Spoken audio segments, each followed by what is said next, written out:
Hello friends, welcome to my cooking channel. ಹೇಗಿದ್ದೀರಾ ಎಲ್ಲರೂ? ತುಂಬ ಚೆನ್ನಾಗಿದ್ದೀರಾ ಅಂದ್ಕೊಂಡಿದ್ದೀನಿ. ನಾವು ತುಂಬ ಚೆನ್ನಾಗಿದ್ದೀವಿ. ಭಾಳ ದಿನದಿಂದ ವಿಡಿಯೋನೇ ಹಾಕೋಕ್ಕಾಗಿಲ್ಲ, ಸ್ವಲ್ಪ ಬ್ಯುಸಿ ಇದೆ. ಮನೆ ಚೇಂಜ್ ಮಾಡಿದ್ವಿ. ಶಿಫ್ಟಿಂಗ್ ಇತ್ತು, ಸ್ವಲ್ಪ ಹುಷಾರಿರಲಿಲ್ಲ, ಪ್ಲೀಸ್ ಕ್ಷಮಿಸಿ. ಇವತ್ತು ನೋಡಿ, ನಾನು ಮೋದಿಯವರು ಕೊಟ್ಟಿರುವಂಥ ಭಾರತ್ ಸರ್ಕಾರ ಭಾರತ್ ಚಾವಲ್ ಅಂತಾರಲ್ಲ, ಅದರಿಂದ ನಾನು ಸಾಫ್ಟ್ ಆದ ಮತ್ತು ಸ್ಮೂತ್ ಆದ ಮಲ್ಲಿಗೆ ಥರ ಇಡ್ಲಿ ಮಾಡಿ ತೋರಿಸಿದ್ದೀನಿ.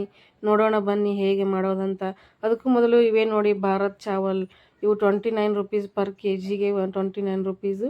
ಇದೇ ತೊಗೊಂಬಂದಿದ್ದೀವಿ. ನಾವು ಇಡ್ಲಿ ದೋಸೆ ಇದರಿಂದ ಮಾಡ್ತಾಯಿದ್ದೀವಿ. ತುಂಬ ಚೆನ್ನಾಗಿ ಬರ್ತಾಯಿದೆ ನೋಡಿ.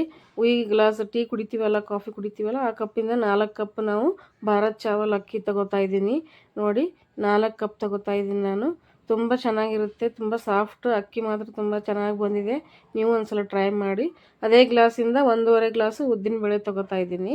4 ಗ್ಲಾಸ್ ಅಕ್ಕಿ, 1.5 ಗ್ಲಾಸಷ್ಟು ಉದ್ದಿನಬೇಳೆ, ಅಂದರೆ ಸಾಫ್ಟಾಗಿ ಮೃದುವಾಗಿ ಬರ್ತವೆ ಫ್ರೆಂಡ್ಸ್ ಇಡ್ಲಿ. 1 ಸ್ಪೂನು ಮೆಂತ್ಯ ಹಾಕಿಟ್ಟಿದ್ದೀನಿ ನೋಡಿ.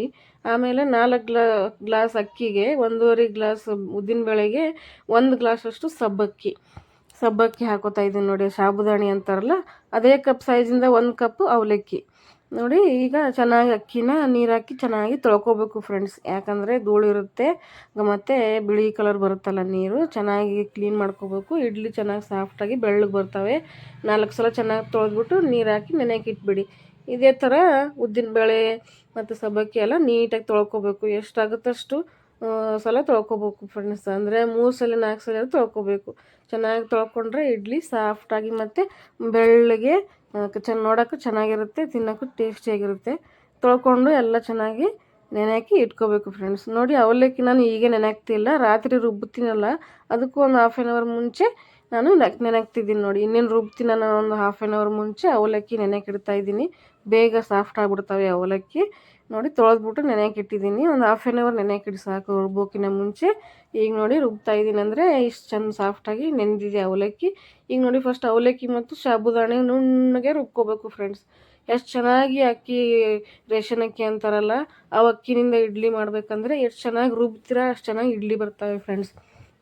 ನೆನ್ಪಿಟ್ಕೊಳ್ಳಿ, ತರಿಯಾಗಿ ರುಬ್ಬೇಡ್ದು. ಈ ಥರ ಸಾಫ್ಟಾಗಿ ನೋಡಿ, ನಾನು ಸಾಬುದಾಣಿ ಮತ್ತು ಅವಲಕ್ಕಿ ಎಷ್ಟು ಚೆನ್ನಾಗಿ ಸಾಫ್ಟಾಗಿ ರುಬ್ಕೊಂಬಂದಿದ್ದೀನಿ ಅಂತ ಒಂದು ಪಾತ್ರೆಯಲ್ಲಿ ಹಾಕ್ತಾಯಿದ್ದೀನಿ ನೋಡಿ. ಇಷ್ಟು ನೈಸಾಗಿ ಸಾಫ್ಟಾಗಿ ಬರಬೇಕು. ಕಲರ್ ನೋಡಿ ಎಷ್ಟು ಚೆನ್ನಾಗಿ ಬಂದಿದೆ ಅಲ್ವಾ, ಸಖತ್ತಾಗಿ ಬಂದಿದೆ ವೈಟಾಗಿ ನೋಡಿ. ಇದೆ ಮತ್ತು ಕುಕ್ಕರ್ ಅಂತೀನಿ, ಸಾರಿ, ಮಿಕ್ಸರ್ ಜಾರಿಗೆ ನಾನು ಉದ್ದಿನಬೇಳೆ ಹಾಕೋತಾ ಇದ್ದೀನಿ ನೋಡಿ.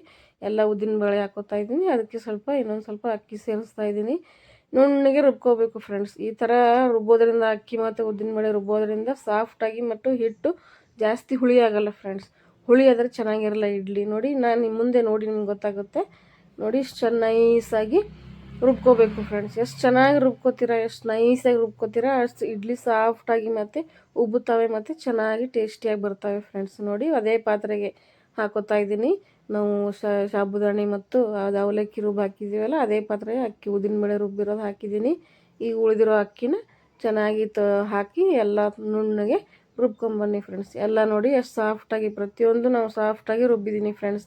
ತರಿ ರುಬ್ಬಿದ್ರೆ ಗಟ್ಟಿಯಾಗಿ ಬರುತ್ತೆ, ಉಬ್ಬಲ್ಲ ಇಡ್ಲಿ. ನೈಸಾಗಿ ರುಬ್ಬಬೇಕು ಫ್ರೆಂಡ್ಸ್ ನೋಡಿ. ಹಿಟ್ಟು ನೋಡಿ ಆ ಕಲರು ಎಷ್ಟು ಚೆನ್ನಾಗಿ ಬಂದಿದೆ. ಎಷ್ಟು ಚೆನ್ನಾಗಿ ಕಲಿಸ್ತೀರ ಅಷ್ಟು ಚೆನ್ನಾಗಿ ಹದ ಬರುತ್ತೆ ಹಿಟ್ಟು ನೋಡಿ ಫ್ರೆಂಡ್ಸ್. ನೆನಪಿಟ್ಕೊಳ್ಳಿ, ಇಡ್ಲಿ ಮಾಡುವಾಗ ಯಾವಾಗ ಹಿಟ್ಟು ನೈಸಾಗಿ ರುಬ್ಬಬೇಕು, ನೈಸಾಗಿ ಕಲಿಸ್ಬೇಕು ಫ್ರೆಂಡ್ಸ್. ಎಲ್ಲ ಉದ್ದಿನಬೇಳೆ, ಸಬ್ಬಕ್ಕಿ, ಅವಲಕ್ಕಿ, ಮೆಂತ್ಯ ಎಲ್ಲ ರುಬ್ಬಿರೋದು ನೈಸಾಗಿ ಮಿಕ್ಸ್ ಆಗಬೇಕು ಫ್ರೆಂಡ್ಸ್. ಎಷ್ಟು ಚೆನ್ನಾಗಿ ಕಲಿಸ್ತೀರ, ಎಷ್ಟು ಚೆನ್ನಾಗಿ ಫ್ಲಫಿ ಆಗುತ್ತೆ ಹಿಟ್ಟು, ಅಷ್ಟು ಚೆನ್ನಾಗಿ ಇಡ್ಲಿ ಬರ್ತವೆ. ನಾನು ಓವರ್ ನೈಟ್ ನೆನೆಹಾಕಿಟ್ಟಿದ್ದೀನಿ. ಬೆಳಗ್ಗೆ ನಾನು 12 ಗಂಟೆಗೆ ಅಕ್ಕಿ ನೆನೆಹಾಕಿದ್ದೆ, ರಾತ್ರಿ ಒಂದು 10 ಗಂಟೆಗೆ ರುಬ್ಬಿದ್ದೀನಿ ನೋಡಿ ಫ್ರೆಂಡ್ಸ್. ನೋಡಿ, ಬೆಳಗ್ಗೆ 5 ಗಂಟೆಗೆ ನಾನು ನಮ್ಮ ಮಗಳ ತಿಂಡಿಗೆ ಮಾಡ್ತಾಯಿದ್ದೆ, ಟಿಫಿನ್ ಬಾಕ್ಸಿಗೆ ಇಡ್ಲಿ. 5 ಗಂಟೆಗೆ ನೋಡಿ ತುಂಬ ಬಂದಿದೆ ಪಾತ್ರೆ ತುಂಬ. ನಾವು ಜಾಸ್ತಿ ಹುಳಿ ಆದರೆ ನಮ್ಮ ಮನೇಲಿ ಯಾರೂ ತಿನ್ನಲ್ಲ. ಇಷ್ಟಾದರೆ ಇಡ್ಲಿ ಸಖತ್ತಾಗಿ ಬರುತ್ತದೆ. ಜಾಸ್ತಿ ಹುಳಿ ತಿನ್ನಬಾರ್ದು ಫ್ರೆಂಡ್ಸ್, ಹೆಲ್ತಿಗೆ ಒಳ್ಳೆಯದಲ್ಲ. ಇಷ್ಟು ಉಬ್ಬಿದ್ರೆ ಸಾಕು. ಒಂದು ಪಾತ್ರೆಗೆ ಎಷ್ಟು ಬೇಕು ಇಷ್ಟು ಇಡ್ಲಿ ಹಿಟ್ಟು ತಗೋತಾ ಇದ್ದೀನಿ. ಅದಕ್ಕೆ ರುಚಿಗೆ ತಕ್ಕಷ್ಟು ಉಪ್ಪು, ಒಂದು ಅರ್ಧಕ್ಕಿಂತ ಸ್ವಲ್ಪ ಸ್ಪೂನು ಸೋಡಾ ಹಾಕ್ತಾಯಿದ್ದೀನಿ, ಅಂದರೆ ಚೆನ್ನಾಗಿ ಬರುತ್ತೆ. ಚೆನ್ನಾಗಿ ಕಲಿಸಿ ಫ್ರೆಂಡ್ಸ್. ಎಷ್ಟು ಚೆನ್ನಾಗಿ ಕಲಿಸ್ತೀರ ಅಷ್ಟು ಫ್ಲಫಿ ಆಗುತ್ತೆ, ಅಷ್ಟು ಚೆನ್ನಾಗಿ ಇಡ್ಲಿ ಬರ್ತವೆ ಫ್ರೆಂಡ್ಸ್. ಇದೊಂದು ನೆನಪಿಟ್ಕೊಳ್ಳಿ ನೋಡಿ. ಚೆನ್ನಾಗಿ ಕಲಿಸಿ ಇಟ್ಕೊಂಡಿದ್ದೀನಿ. ಈಗ ಇಡ್ಲಿ ಪಾತ್ರೆಗೆ ನೋಡಿ ಆ ಸಾಚಷ್ಟು ನೀರು ಹಾಕ್ತಾಯಿದ್ದೀನಿ. ಎಷ್ಟು ಬೇಕಷ್ಟು ನೀರು ಹಾಕ್ಕೊಳ್ಳಿ. ಅದಕ್ಕೆ ಒಂದು ಸ್ವಲ್ಪ ನಿಂಬೆಹಣ್ಣು ಕಡಿದ್ರೆ ಸಾಫ್ಟಾಗಿ ಚೆನ್ನಾಗಿ ಸ್ಮೆಲ್ ಬರ್ತವೆ ಮತ್ತು ಪಾತ್ರೆನೂ ಚೆನ್ನಾಗಿರುತ್ತೆ. ನೋಡಲಿ, ಇಡ್ಲಿ ಪಾತ್ರೆಗೆ ನಾನು ಸಾಚಾಗೆ ಎಣ್ಣೆ ಎಷ್ಟು ಚೆನ್ನಾಗಿ ಎಣ್ಣೆ ಒರೆಸ್ಕೋತೀರ ನೋಡಿ, ಅಷ್ಟು ಚೆನ್ನಾಗಿ ಇಡ್ಲಿ ತೆಗಿಯೋಕ್ಕೆ ಬರುತ್ತೆ ಈಸಿಯಾಗಿ ನೋಡಿ ಎಲ್ಲ ಕಡೆ ಚೆನ್ನಾಗಿ ನೀಟಾಗಿ ಎರಡು ನಾನು ಸಾಚೆಗೆ ಎಣ್ಣೆ ಹಚ್ಕೊಂಡಿದ್ದೀನಿ. ನೋಡಿ ಪೂರ್ತಿ ಹೆಚ್ಚಿಗೆ ಹಾಕ್ಬಿಡೋದು, ಹಿಟ್ಟು ಸಮ ಪ್ರಮಾಣದಲ್ಲಿ ಹಾಕಿ, ಅಂದರೆ ಚೆನ್ನಾಗಿ ಬರುತ್ತವೆ. ಸೈಜು ಕರೆಕ್ಟ್ ಇರುತ್ತೆ, ತಿನ್ನೋಕ್ಕೂ ಚೆನ್ನಾಗಿರುತ್ತೆ. ಪೂರ್ತಿ ಚೆಲ್ಲೋ ಥರ ಹಾಕಬೇಡಿ, ಚೆಲ್ಲೋ ಥರ ಸೋರೋ ಥರ ಹಾಕಬೇಡಿ. ನೀಟಾಗಿ ಹಾಕಿ ಟ್ಯಾಪ್ ಮಾಡಿ, ಸ್ವಲ್ಪ ಟ್ಯಾಪ್ ಮಾಡಬೇಕು. ಸ್ವಲ್ಪ ಬಡಿದ್ರೆ ಚೆನ್ನಾಗಿ ಕರೆಕ್ಟ್ ಸೈಜಿಗೆ ಬರ್ತವೆ. ನೋಡಿ ಈ ಕಡೆ ನೀರು ಕುದೀತಾ ಇತ್ತು. ಅದು 2 ಸಾಚೆ ನಾನು ಹಾಕಿದ್ದೀನಿ. ಇಡ್ಲಿ ಹಿಟ್ಟು ಹಾಕಿಬಿಟ್ಟು ಚೆನ್ನಾಗಿ ಮುಚ್ಚಿ ಒಂದು 15 ನಿಮಿಷ ಬೇಯಿಸ್ಕೋಬೇಕು ಫ್ರೆಂಡ್ಸ್. ಇಡ್ಲಿ ಒಂದು 15 ನಿಮಿಷ ಆದಮೇಲೆ ಚೆನ್ನಾಗಿ ಬರುತ್ತೆ. ಆದ್ಮೇಲೆ ತೆಗಿಬೇಕು. ಈ ಕಡೆ ಚಟ್ನಿ ಮಾಡಿ ತೋರಿಸ್ತಾ ಇದ್ದೀನಿ ನೋಡಿ. ಕಾಯಿ ಮತ್ತು ಹುಣಸೆಹಣ್ಣು, ಜೀರಿಗೆ, ಹಸಿಮೆಣ್ಸಿನ್ಕಾಯಿ, ಕೊತ್ತಂಬರಿ, ಕರಿಬೇವು, ಪುಟಾಣಿ ಎಲ್ಲ ಹಾಕಿಬಿಟ್ಟು ಉಪ್ಪು, ಸ್ವಲ್ಪ ಸಕ್ಕರೆ ಹಾಕಿದ್ದೀನಿ. ಈ ಥರ ತರಿ ರುಬ್ಕೊಂಬರ್ಬೇಕು. ಚಟ್ನಿ ಮಾತ್ರ ಇದೇ ಥರ ತರಿ ಇರಬೇಕು. ಹೋಟೆಲ್ ಥರ ಚೆನ್ನಾಗಿ ಸಖತ್ತಾಗಿ ಬರುತ್ತೆ ಟೇಸ್ಟು. ನೋಡಿ ಇಡ್ಲಿ ಆ ಥರ ಉಬ್ಬಿದೆ ನೋಡಿ ಫ್ರೆಂಡ್ಸ್, ಎಷ್ಟು ಕಲರಾಗಿ ಬಂದಿದೆ ವೈಟಾಗಿ. ಈ ಥರ ಇಡ್ಲಿ ನೀವು ಮಾಡಿಕೊಟ್ರೆ ನಿಮ್ಮ ಮನೇಲಿ ಎಷ್ಟು ಖುಷಿ ಆಗ್ತಾರೆ ಗೊತ್ತಾ ಫ್ರೆಂಡ್ಸ್. ಇನ್ನೂ ಬಿಸಿ ಇದೆ, ತೆಗಿಬೇಡಿ. ಪೂರ್ತಿ ಆರಿದ್ಮೇಲೆ ತೆಗಿಬೇಕು. ಇನ್ನೂ ಸ್ವಲ್ಪ ಬಿಸಿ ಇದೆ, ವಿಡಿಯೋಗೋಸ್ಕರ ನಾನು ಬೇಗ ತೆಗಿತಾ ಇದ್ದೀನಿ. ಇನ್ನೂ ಸ್ವಲ್ಪ ಬಿಸಿ ಇದೆ. ಪೂರ್ತಿ ಆರಿದ್ಮೇಲೆ ತೆಗೆದ್ರೆ ನೀಟಾಗಿ ಬರ್ತವೆ ಫ್ರೆಂಡ್ಸ್. ಇಷ್ಟು ಸಾಫ್ಟಾಗಿ ಬಂದಿದ್ದು ಅಂದರೆ ನಿಮ್ಗೆ ಅನ್ಸೋದೇ ಇಲ್ಲ ಇದು ರೇಷನ್ ಅಕ್ಕಿಯಿಂದ ಇಷ್ಟು ಚೆನ್ನಾಗಿ ಇಡ್ಲಿನೂ ಮಾಡ್ಬೋದು ಅಂತಂದು. ನೋಡಿ ಫ್ರೆಂಡ್ಸ್, ತುಂಬ ಸಾಫ್ಟಾಗಿ ತುಂಬ ರುಚಿಯಾಗಿ ಬಂದಿದೆ. ಈಗ ನೋಡಿ ಚಟ್ನಿ ನಾನು ಸರ್ವ್ ಮಾಡ್ಕೊತಾ ಇದ್ದೀನಿ. ಈಗ ನೋಡಿ ಇಡ್ಲಿ ತೋರಿಸ್ತಾ ಇದ್ದೀನಿ ನೋಡಿ, ಮುರಿದು ನೋಡಿ ಎಷ್ಟು ಸಖತ್ತಾಗಿ ಬಂದಿದೆ ಇಡ್ಲಿ. ನೋಡಿ ಎಷ್ಟು ಫ್ಲಫಿಯಾಗಿ ಬಂದಿದೆ, ಎಷ್ಟು ಸಾಫ್ಟಾಗಿ ಬಂದಿದೆ. ಹಿಂಗೆ ಬಾಯಲ್ಲಿಟ್ರೆ ಕರಗುತ್ತೆ. ಸೂಪರಾಗಿ ಬಂದಿದೆ ಫ್ರೆಂಡ್ಸ್. ಮೇಲೆ ಟ್ರೈ ಮಾಡಿ ನೋಡಿ. ನಾನು ಸಾಂಬಾರು ತೋರಿಸಿಲ್ಲ, ಚಟ್ನಿ ಅಟ್ಟಿ ತೋರಿಸಿದ್ದೀನಿ. ಸಾಂಬಾರು ಇನ್ನೊಮ್ಮೆ ತೋರಿಸ್ತೀನಿ ನಿಮಗೆ, ಇನ್ನೊಮ್ಮೆ ವಿಡಿಯೋ ಬರುತ್ತೆ. ಈಗ ನೋಡಿ ಚಟ್ನಿ ಸಾಂಬಾರು ಸರ್ವ್ ಮಾಡ್ಕೊತಾ ಇದ್ದೀನಿ. ಇಡ್ಲಿ ನೋಡಿ ಕೈ ಮುಟ್ರೇ ಹಿಂಗೆ ಒಳಗೆ ಹೋಗ್ತಾ ಇದೆ, ಅಷ್ಟು ಸಾಫ್ಟಾಗಿ ಬಂದಿತ್ತು ಫ್ರೆಂಡ್ಸ್. ತುಂಬ ಸಖತ್ತಾಗಿ ಬಂದಿದೆ. ಮನೇಲಿ ತಪ್ಪದೇನೆ ಟ್ರೈ ಮಾಡಿ. ಈಗ ಎಲ್ಲರೂ ಎಲ್ಲ ಕಡೆ ಆನ್ಲೈನು, ಎಲ್ಲ ಅಂಗಡಿಗಳಲ್ಲಿ, ಗ್ರೋಸರಿ ಅಂಗಡಿಗಳಲ್ಲಿ ಇದು 29 ರೂಪಾಯಿ ಮೋದಿಯವ್ರ ಸರ್ಕಾರದ್ದು ಅಕ್ಕಿ ಸಿಗ್ತಾ ಇದೆ.